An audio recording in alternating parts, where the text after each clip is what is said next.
Welcome back to the Property Pilot. Today we're talking about how to retire in 10 years with property.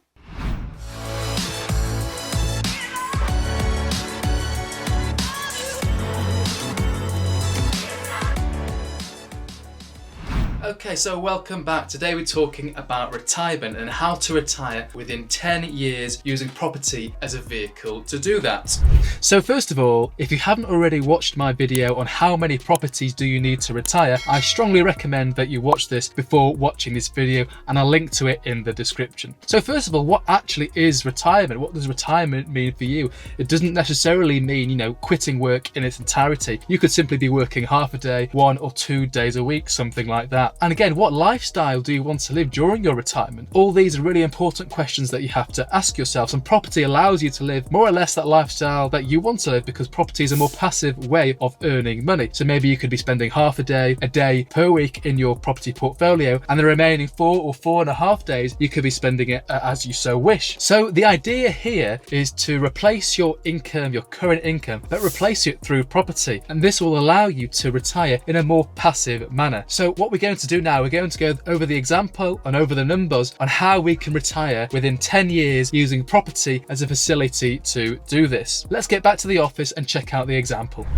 So let's go through an example together and see how we could retire within 10 years through property. Well, first of all, let's just assume we're going to replace our current income through property. And I'm going to make a nice, easy example so you can all follow along. Now, obviously, you're going to have to either increase or decrease depending on what level you need to retire and what income you need to retire on. This is a really good question, and this is a question that I address in my previous video all about retirement. So if you're not too sure what income you need, maybe speak to a financial advisor or even your accountant, and maybe they'll be able to give you a good idea on what you could potentially retire on. So let's use an example that we need, say, £3,000 per month to retire. And how are we going to retire in property within 10 years and to get that £3,000 per month coming in, month out? So let's go through an example and see how we can make this happen. Well, again, as I've already alluded to in the previous video, we can do this by using the income investing strategy, where we're investing in property for a monthly income. Now, this is slightly different to maybe investing in properties in specific areas and hoping that those values of those properties will increase higher than the average capital appreciation. So with income investing, it's really important we're going for a high yielding properties, and those high yielding properties are going to pay us out on that monthly basis. It's going to maximize our cash flow. Yes, those properties aren't going to be worth, a lot of money in the future compared to maybe capital appreciation type properties, but what we're really concerned about with how we're retiring within property is that monthly cash coming in. Now, let's go through the figures. So let's say if we could get one property and rent it out and minus the mortgage cost, let's say we're left with about £300 profit on a monthly basis. Now, again, this is how I'm calculating this. So let's say we're buying, say, a property for £100,000. Maybe it's a 1-2 bed, back-to-back terrace standard introductory buy-to-let property for around £100,000. We can rent this out for, say, roughly £700 minus our mortgage cost. Well, let's go over the figures here. Let's say we're borrowing 75% from the lender and we're getting a rate of, say, 5.5%, which is a realistic rate we can get in January 2022, limited company buy-to-let rate of 5.5%. Well, our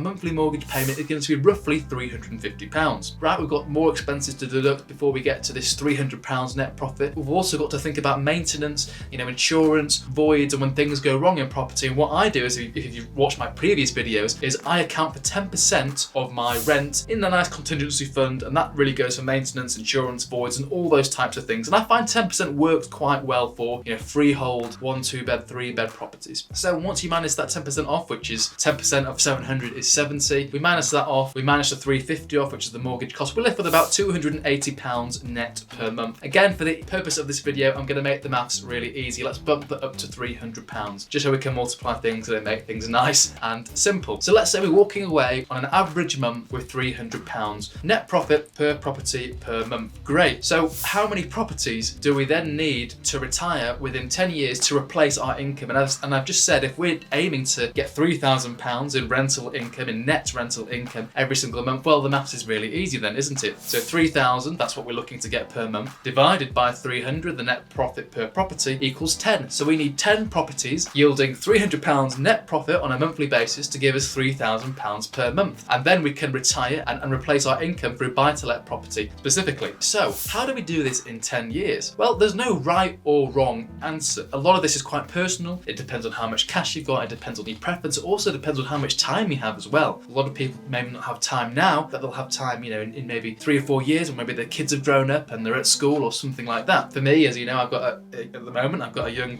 toddler, and time is very, very important to me. I want to be spending as much time as possible with my son, and therefore I have less time to spend in my business. So again, timing is very personal. So coming back to the title of this video, how to retire within 10 years. Well, we've just identified we need 10 properties. So maybe on average, that's buying one property per year over 10 years. Then we've got 10 properties, roughly bringing in, say, £300 per month per property. Now, a huge unknown about this is interest rates 10 years on from now, even 5 years, or maybe even 2 years from now. Okay, we can forecast things, but really we don't know what rates are going to be, and we have to be okay with that. So rates could go down, in which case your mortgage payments are going down, in which case your net profit is going up. Great, maybe you'll need less than 10 properties to get to that magic 3,000, and maybe it'll take you less than 10 years. Or alternatively, rates could go up, and in fact, you know what? You need more properties to get to that same level of income, that same £3,000 per month. So I hope this makes sense. Interest rates are really important. So, it's really important when you're actually analysing your deal, this potential property acquisition,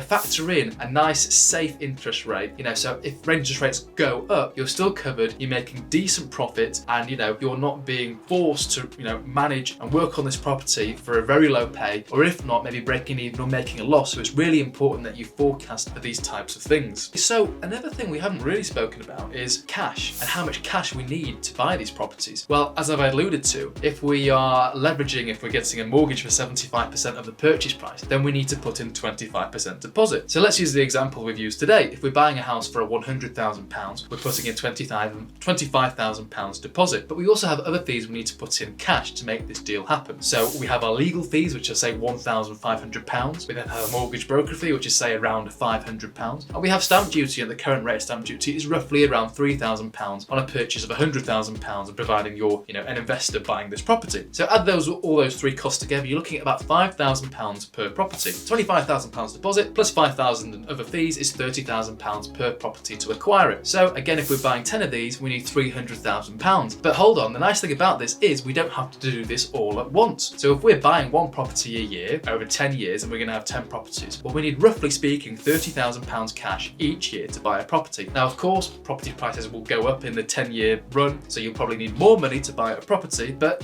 roughly speaking, if you aim for these types of figures, you're not going to be far, far wrong. Now, again, a really nice thing to think about here is what a lot of people don't account in their property retirement journey and their retirement plan is actually refinancing. So let's just say you bought a property 2 years ago, and you fixed that mortgage rate for 2 years. Normally in the UK, you fix it between 2 and 5 years. That's very typical for buy-to-let investors. And let's just say that 2 years is coming to an end, and now you've got to get a new mortgage, and you have to negotiate a new mortgage and find a really good deal. So when you're refinancing, what you can do is you can pull out the additional equity in that property, or say 75% of the additional equity in that property. And that cash that you're pulling out can help you then fund your purchase on your next property. It can help contribute towards the deposit on the purchase of the next property. So don't think that you need £30,000 cash from somewhere and start panicking to raise this cash. You can, if you're buying at really good prices and you're being very savvy with your acquisitions, you can refinance after 2 or 5 years and use that cash to buy more property. And then the cycle continues, and you can further scale your property retirement journey. So again, I've got a video about refinancing and remortgages coming out very shortly, and I highly recommend that you watch this, because it's something that is very difficult to understand if you haven't done it yourself. And even myself, I remember trying to understand this before I did my first refinance and remortgage, and then it all clicked. As soon as I did that myself, I thought, oh gosh, I really understand this now. And the lender will then give you that cash surplus, and you can invest that surplus into your next property. So time is your friend when it comes to refinancing and remortgaging in property. So if you're buying below market value, even if values haven't increased in those areas over those 2 or 5 years, you can still take out cash on that property just because you bought at such a good price. And obviously if values do increase, well, you've got that double whammy effect, and you'll be making a lot of cash that you can then put into your next acquisition. So a couple of more things I just want to touch upon. Again, I mentioned these in a previous retirement video, but it's really important we talk about this in today's video. So what we're going to think is, what are your tax implications and liabilities when you plan to retire? And I say retire because you may still be working just less, half a day, a week, something like that, and you could be 30, 40 rather than 60 or 70. What are your tax implications. So speak to your accountant and he or she may be able to advise on what you would be paying tax-wise, because then what you can do is you can have a nice buffer. So let's just say you'll be paying, I don't know, £500, £1,000 per month in tax if it works out on a monthly basis. Obviously, you pay it on an annual or 6 monthly basis, but let's just say your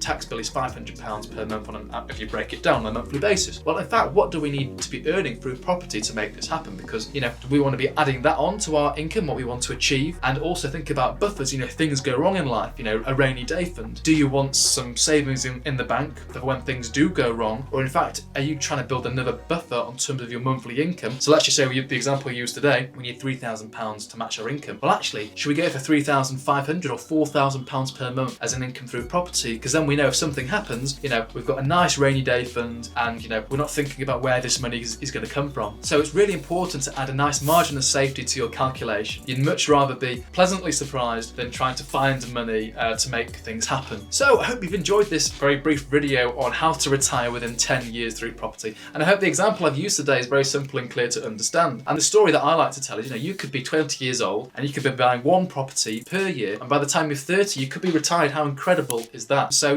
if you're looking for more help in terms of retiring through property and you need a bit more help with this strategy and how to exactly plan this out, head to my website, www.ms7.uk, and book in a call with me. I'm very passionate about helping people retire through property and building portfolios for people, and they can sit back, spend their days however they want to spend it, and they've got income coming in every single month. So I hope you've enjoyed this video, and take care.